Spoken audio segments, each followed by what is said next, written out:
Bonsoir à vous, j'espère que vous allez bien. Vous me connaissez, je suis Germain Roncarié et j'accompagne toutes les personnes qui veulent être heureuses en amour, que ce soit à distance de chez vous ou à mon cabinet à Montpellier, des rendez-vous par Skype, téléphone, WhatsApp.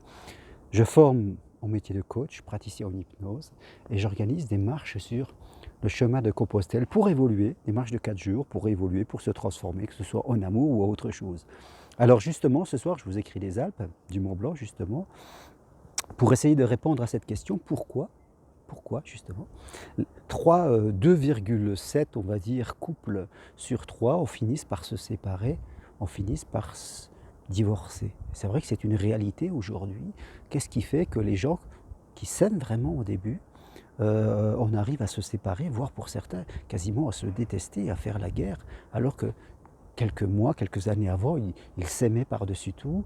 Donc il se passe quelque chose, je crois, dans notre vision du couple qui est un peu déformée par rapport peut-être à ce qu'on nous a appris, à ce que nos parents faisaient, alors qu'aujourd'hui on est différent.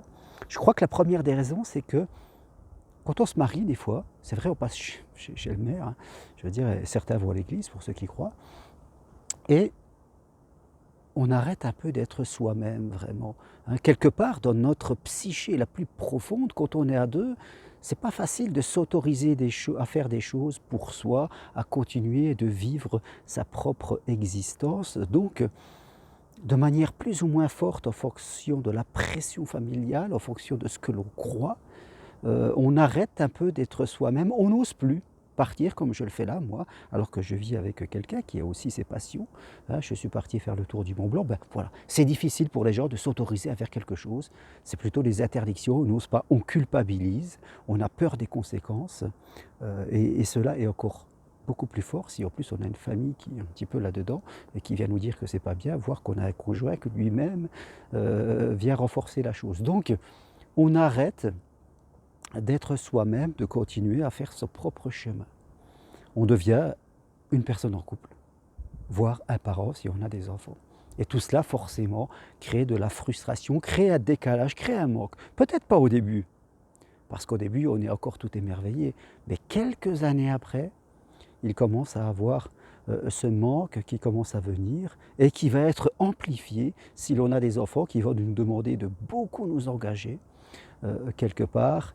Et notre rôle de parent va prendre vraiment énormément de place, va prendre toute la place par rapport à notre rôle de femme ou d'homme, d'amant, de maîtresse, de personne qui vit sa vie. Vraiment, tout ça se fait insidieusement avec le temps. Vous voyez les années qui passent et à un moment, on se retrouve, alors tout était bien à 25 ans, 30 ans ça va, et puis à 35 ans, 40 ans, waouh, on se sent ce sentiment d'être enfermé. D'être enfermé, on a des enfants, on a des charges, on a des factures et puis on ne sait plus comment faire, voire certains ont arrêté de travailler pour s'occuper des enfants.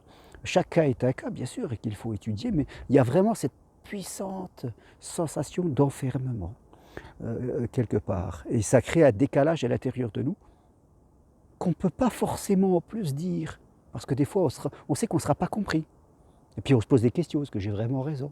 Voilà, les gens nous demandent: «Ça va toi? Parce que tu parles pas beaucoup». «Oui, oui, ça va», parce qu'à l'intérieur de nous, il y a des choses, il y a des vérités, mais presque elles ne sont pas avouables. On n'ose pas, alors le décalage grandit et puis après, c'est la communication qui ne va pas. La communication, parce qu'on ne nous a pas appris à communiquer, comme on ne peut pas dire vraiment ce que je pense, hein, pas évident, de dire à son conjoint: «Bah écoute, là ça va plus, je m'ennuie trop, il faut que je fasse quelque chose».